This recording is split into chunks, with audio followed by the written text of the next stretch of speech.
ಹಯಗ್ರೀವ ಅವತಾರ ಮತ್ತು ಮೇದಿನಿ ಸೃಷ್ಟಿ. ಇದು ಅದೇ ಜಾಗ ಎಲ್ಲಿ ಭಗವಂತನು ಇಬ್ಬರು ಭೀಕರ ದೈತ್ಯರನ್ನು ಕೊಂದು ಅವರದೇ ಹಣಗಳಿಂದ ಮಾಡಿದ ಗಟ್ಟಿಯಾದ ಭೂಮಿಯ ಮೇಲೆ ವಿಶ್ರಮಿಸಿದ್ದನು. ಅಷ್ಟಕ್ಕೂ ಏನಿದು ಪೂರ್ತಿ ಕತೆ, ಬನ್ನಿ ತಿಳಿಯೋಣ. ಕತೆ ಶುರುವಾಗುತ್ತದೆ ಸೃಷ್ಟಿಯ ಆರಂಭದಿಂದ.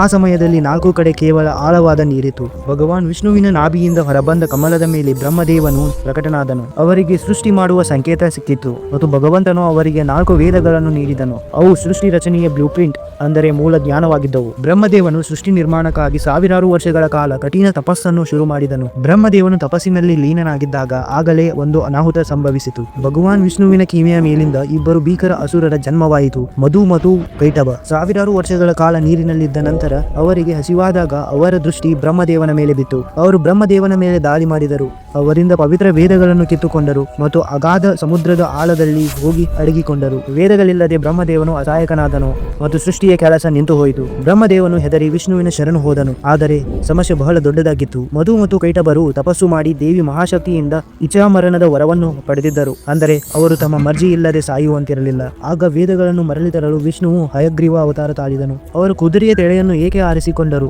ಅದರ ತೀಕ್ಷ್ಣ ಬುದ್ಧಿ ಮತ್ತು ಮೂಸಿ ನೋಡುವ ಶಕ್ತಿಯಿಂದ ಅವರು ಸಮುದ್ರದ ಆ ದಟ್ಟ ಕತ್ತಲೆಯಲ್ಲಿಯೂ ವೇದಗಳನ್ನು ಹುಡುಕಲು ಸಾಧ್ಯವಾಗಲಿ ಎಂದು. ಭಗವಾನ್ ಹಯಗ್ರೀವರು ನೀರಿನ ಒಳಗೆ ಹೋದರು ಮತ್ತು ಅಸುರರೊಂದಿಗೆ ಸಾವಿರಾರು ವರ್ಷಗಳ ಕಾಲ ಯುದ್ಧ ಮಾಡಿದರು. ಆದರೆ ವರದ ಕಾರಣದಿಂದ ಅವರು ಸಾಯುತ್ತಲೇ ಇರಲಿಲ್ಲ. ಕೊನೆಯಲ್ಲಿ ಭಗವಂತನು ತನ್ನ ಮಾಯೆಯಿಂದ ಅವರನ್ನು ಮೋಹಿಸಿದನು ಮತ್ತು ಕೇಳಿದನು, ನಿಮ್ಮ ಸಾವು ಹೇಗೆ ಸಂಭವಿಸುತ್ತದೆ? ಅಸುರರು ಅಹಂಕಾರದಲ್ಲಿ ಷರತ್ತು ಹಾಕಿದರು, ನಮ್ಮನ್ನು ಅಲ್ಲಿ ಕೊಲ್ಲು, ಎಲ್ಲಿ ನೀರು ಇರುವುದಿಲ್ಲವೋ ಅಪ್ಪಟ ಒಣಗಿದ ಜಾಗದಲ್ಲಿ. ಪೂರ್ತಿ ಜಗತ್ತಿನಲ್ಲೇ ಕೇವಲ ನೀರೇ ನೀರಿತ್ತು. ಆಗ ಭಗವಂತನು ತನ್ನ ವಿರಾಟ ರೂಪ ತಾಳಿದನು, ತನ್ನ ವಿಶಾಲವಾದ ತೊಡೆಗಳನ್ನು ನೀರಿನಿಂದ ಮೇಲೆ ಎತ್ತಿದನು ಮತ್ತು ಹೇಳಿದನು, ನನ್ನ ತೊಡೆಗಳು ಒಣಗಿವೆ, ಮತ್ತು ಅಲ್ಲಿ ಅವರಿಬ್ಬರ ಸಂಹಾರ ಮಾಡಿದನು. ಸತ ನಂತರ ಆ ಬೃಹತ್ ಕಾಯದ ದೈತ್ಯರ ಶರೀರದಿಂದ ಯಾವ ಬಾರಿ ಮೇಧಸ್ಸು, ಅಂದರೆ ಕೊಬ್ಬು ಹೊರಬಂದಿತೋ ಅದು ಗಟ್ಟಿಯಾಯಿತು ಮತ್ತು ಅದರಿಂದಲೇ ಈ ಗಟ್ಟಿಯಾದ ಭೂಮಿ ನಿರ್ಮಾಣವಾಯಿತು.